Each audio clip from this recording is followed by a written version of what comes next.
आज की इस वीडियो में आप सभी का स्वागत है। आज के वीडियो में हम दो सदिशों का गुणनफल कैसे ज्ञात करते हैं इसके विषय में जानते हैं। तो पहले दो सदिशों का गुणनफल से पहले हमें दो सदिशों के बीच कोण क्या होता है इसके विषय में जानते हैं। तो लिखते हैं एंगल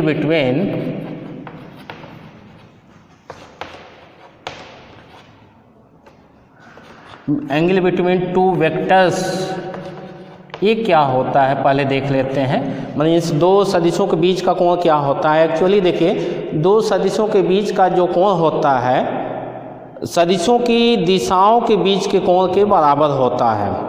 जैसे आपका देखिए दो वेक्टर हैं, सपोज कर लेते हैं एक वेक्टर है ए,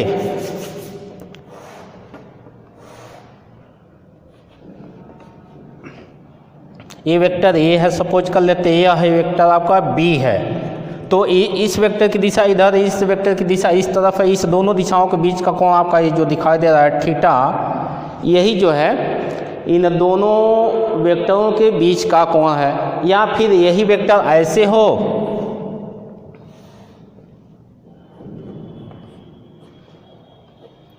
ए, तो इनकी दिशाएं देखिए, एक्चुअली जो दिशाएं होती हैं वेक्टर के टेल से हेड की तरफ कंसीडर किया जाता है। तो ये देखिए, यदि हम इस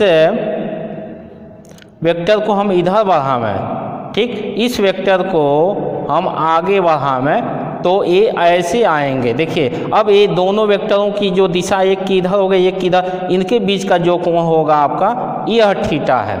ठीक है, इसी तरीके से वेक्टर, यदि एक वेक्टर जो है, एक वेक्टर का डायरेक्शन इधर है, दूसरे का डायरेक्शन इधर है, तो क्या करेंगे, ये वेक्टर तो हमारा है, इस वेक्टर को हमें थोड़ा आगे बढ़ाना पड़ेगा, तब ये वेक्टर आपका ये हो गया। तो इस वेक्टर का सपोज कर लेते हैं, इसको भी वही सपोज करिए, ये वेक्टर ए है, वेक्टर बी है, यह वेक्टर आपका ये है, ये वेक्टर बी है। तो ये देखिए वेक्टर ए इधर है लेकिन इसका जो है हेड इधर है, तो यहाँ से इसको आगे बढ़ाएंगे तो हमारा हेड इधर जाएगा, टेल इधर मिलेगा। तो देखिए इस वेक्टर का टेल, इस वेक्टर का टेल इधर मिला हुआ, तो इसका डायरेक्शन इधर और इसका डायरेक्शन इधर है। तो यह जो है कोण आपका बना हुआ है, यह थीटा इस दोनों वेक्टरों के बीच का है। ठीक है, इसी तरीके से यदि वेक्टर, यह वेक्टर, इस वेक्टर का डायरेक्शन इधर है, इसका भी इधर है, इसको यदि मान लेते हैं वेक्टर ए है, ये आपका वेक्टर बी है। ठीक है, तो ये देखिए इस वेक्टर का ये हेड इधर है, तो इसको हम थोड़ा सा और आगे बढ़ा लें तो यह जो वेक्टर आपका दिखाई दे रहा है ए है। अब इस वेक्टर का टेल इधर है, इस वेक्टर का टेल इधर, यहाँ पे एक दोनों वेक्टरों का टेल जो है ऐड है, तो यह जो एंगल दिखाई दे रहा है, यह एंगल जो है इस दोनों वेक्टरों के बीच का है। ठीक है, तो इस प्रकार हम देख रहे हैं, देख लीजिए कि दो वेक्टरों के बीच का जो कोण दिखाई दे रहा है थीटा, यह जो होता है इसका वैल्यू 0 से 180 तक होता है। अर्थात इसी को हम ऐसे लिखते हैं, theta vary from 0 degree to 180 degree. मतलब दो वेक्टरों के बीच का कोण 180 अंश से अधिक नहीं हो सकता, अर्थात 0 से लेकर के 180 तक का होता है दो वेक्टरों के बीच का कोण। ठीक है, अब चलते हैं हम दो वेक्टरों के प्रोडक्ट पे। तो पहला case,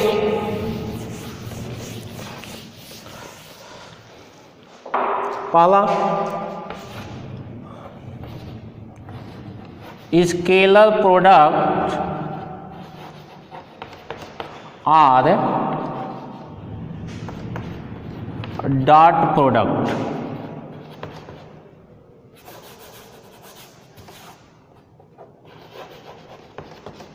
scalar product R dot product, इसको अदिश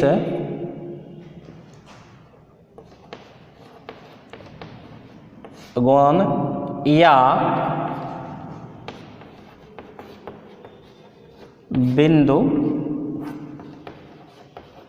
गुण यदि वेक्टर ए तथा वेक्टर बी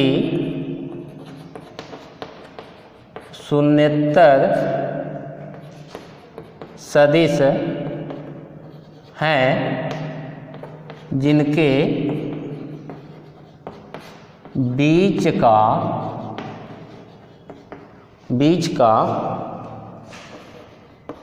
कोण थीटा हो, तब सदिश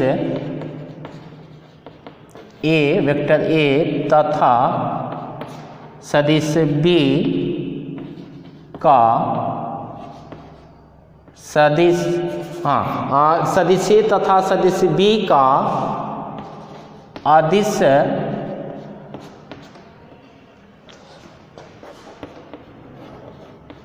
गुणनफल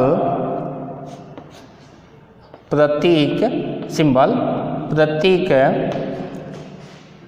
ए, vector A dot vector B से निरूपित करते हैं। अर्थात vector A dot vector B equal to mod of vector A into mod of vector B into cos theta. तो दो सदिश दिए गए हैं, उनका स्केलर प्रोडक्ट और डॉट प्रोडक्ट जो होता है आपका vector A dot vector B is equal to mod of B into cos theta, या इसी को हम ऐसे भी लिख लेते हैं vector A dot vector B equal to mod of A को plain A into mod of B means B cos theta लिखते हैं। ठीक है, तो ये दो तरीके से हैं। यदि मान लेते हैं कि यदि ये दोनों वेक्टर जो दिए गए हैं, ये दोनों वेक्टरों का मैग्नीट्यूड जो है 0 है, अर्थात शून्य वेक्टर हैं, तो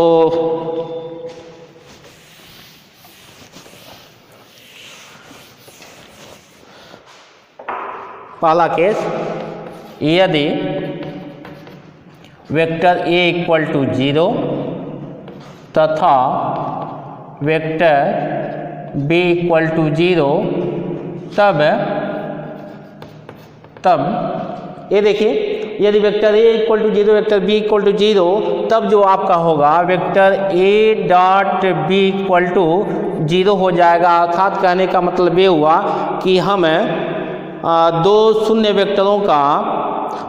वेक्टरों के बीच का कोण नहीं ज्ञात कर सकते, क्योंकि दो शून्य वेक्टरों की दिशाएं नहीं होती हैं। तो इसलिए जब दिशाएं नहीं हैं तो दो वेक्टरों के बीच का कोण भी नहीं ज्ञात कर सकते, क्योंकि अभी जस्ट आपको मैं बताया कि एंगल बिटवीन टू एंगल्स, तो एंगल बिटवीन टू एंगल्स जो होता है दो वेक्टरों के दिशाओं के बीच के कोण के बराबर होता है। तो चूंकि यहाँ पे दो शून्य वेक्टर हैं, तो शून्य वेक्टर की कोई दिशा नहीं होती है, तो जब दिशा नहीं है तो उनके बीच का कोण भी नहीं मेजर कर सकते हैं। तो यदि vector A equal to 0 vector B equal to 0, तो आपका ये हो जाएगा A dot B equal to 0, अर्थात हम डॉट प्रोडक्ट में की सहायता से शून्य वेक्टरों का दिशा हम ज्ञात नहीं कर सकते। दूसरा केस है, यदि वेक्टर ए तथा वेक्टर बी समदिश हों, समदिश मीन्स एक ही दिशा में हों, तो एक ही दिशा में जब होंगे तो उनके बीच का कोण क्या होगा? 0 होगा। तब एक ही दिशा में का मतलब जैसे एक वेक्टर आपका ए है या ये दूसरा वेक्टर इसी में वेक्टर ये आपका हो, या यही जो है वेक्टर ए आपका ए है और ये वेक्टर बी है, तो इस दोनों केस में दोनों वेक्टरों के बीच का जो कोण होता है आपका 0 होता है। तब यहाँ लिखेंगे थीटा बराबर 0 डिग्री, और तब आप ए डॉट बी में हम ये वैल्यू रखते हैं, तब आपका क्या होगा ये देख लीजिए, अर्थात vector A dot vector B equal to mod of vector A into mod of vector B into cos theta, और थीटा का वैल्यू चूँकि 0 है तो यहाँ 0 यदि हम रखते हैं तो vector A dot vector B equal to mod of vector A into mod of vector B और cos 0, और cos 0 का वैल्यू जो होता है क्या होता है 1 होता है। तो ये आपका हो जाएगा vector A dot vector B equal to mod of vector A into mod of vector B into 1, अर्थात इसी को लिखेंगे vector A dot vector B equal to mod of vector A into mod of vector B। तो यदि दो सदिश समदिश हो means एक ही दिशा में हो तो उनका जो डॉट प्रोडक्ट होगा आपका mod A into mod B means अपने ही सदिश के मॉडुलस के गुणनफल के बराबर होंगे। तीसरा केस आपका है यदि तीसरा केस यदि वेक्टर A तथा वेक्टर B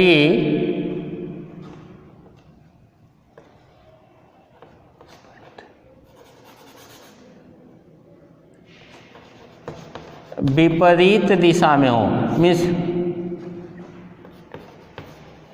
दिशा में हो, तो विपरीत दिशा में का मतलब ये हो गया आपका एक वेक्टर यदि सपोज कर लेते हैं एक वेक्टर यदि पूरब जाता है तो दूसरा वेक्टर वहीं से पश्चिम जाए, या एक वेक्टर उत्तर जाता है तो दूसरा वेक्टर वहीं से दक्षिण जाए। तो जैसे आपका देख लीजिए ये आपका ओरिजिन पॉइंट यहाँ से एक वेक्टर इधर जा रहा है और यहीं से दूसरा वेक्टर आपका इधर जा रहा है। यदि हम इसको मान लें वेक्टर ए है तो ये आपका वेक्टर बी है। तो ये जो है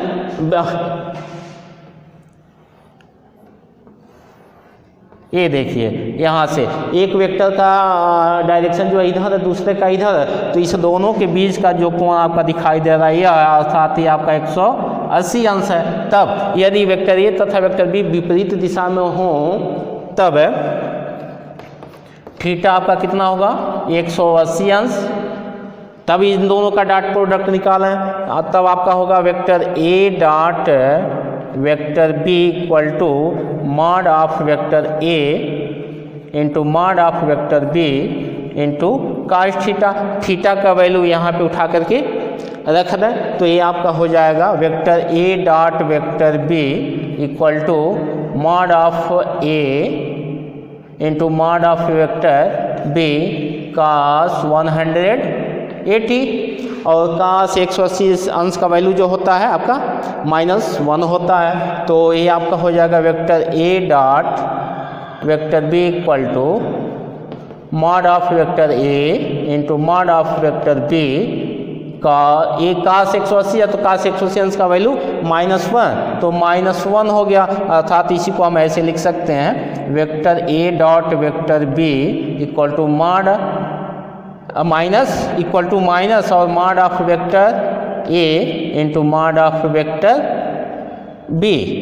तो ये 3 केसेज हो सकते हैं। यदि दोनों वेक्टर 0 हो तब हम उनका डॉट प्रोडक्ट निकालना तो 0 होगा, अर्थात उनकी दिशा हम नहीं निकाल सकते हैं क्योंकि शून्य वेक्टर की दिशाएं नहीं होती हैं। दूसरा केस यदि वो एक ही दिशा में है तो जब एक ही दिशा में होंगे तो का मतलब ये हुआ कि दोनों के बीच का कोण आपका 0 अंश होगा, और जब 0 अंश होगा तो cos 0 का मान 1, तब उस समय आपका vector A dot B equal to आपका आएगा mod of A into mod of B. और यदि दोनों वेक्टर विपरीत दिशा में हैं तो ये आपके A dot B equal to minus mod of A into mod of B होंगे।